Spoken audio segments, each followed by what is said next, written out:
Počúvate prácu bez omačky. Dnes stručne k téme dovolenka. Dovolenka je téma, kde má veľa zamestnancov pocit, že si polovicu určujú sami, čo však nie je pravda. Podľa zákonníka práce s dovolenkou disponuje zamestnávateľ. To znamená, že aj keď si o dovolenku požiadate vy, vždy vám ju musí zamestnávateľ schváliť. Ak vám chce zamestnávateľ dovolenku nariadiť, musí to urobiť vopred. Upozorňujem, že stále platí výnimočný stav, takže pri bežnej dovolenke je to minimálne 7 dní vopred, pri starej dovolenke dokonca len 2 dní vopred.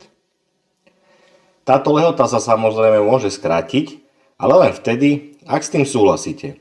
Čiže dohoda oboch strán. Častá otázka od zamestnancov je, že koľko dní dopredu musia žiadať o dovolenku oni. Tu je odpoveď jednoduchá. Žiadna zákonná lehota neexistuje.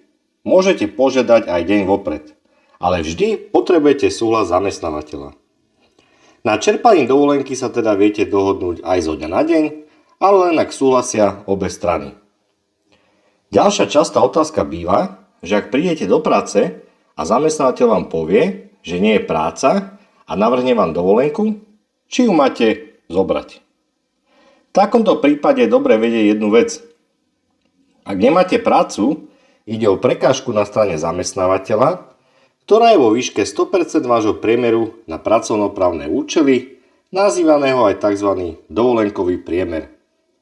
Dovolenka je síce rovnako zaplatená ako takýto prestoj, rozdiel je ten, že ak si tú dovolenku zoberiete, tak o ňu aj prichádzate. Preto je rozumné sa zamyslieť, či si chcete minúť v takomto prípade dovolenku. Na druhej strane treba povedať aj to, že zamestnávateľ vás môže zaradiť na inú prácu a tým sa prekážke vyhne. Samozrejme v rámci vašej pracovnej pozície, takže ak pracujete ako skladník, nemôže vás poslať vyrábať na linku. Dôležité je teda vedieť, zamestnávateľ môže dovolenku nariadiť, ale musí dodržať lehoty. Ak sa má lehota skrátiť, musíte s tým súhlasiť. Ak lehotu nesplnil a vy nesúhlasíte, nemôže vám dovolenku nariadiť.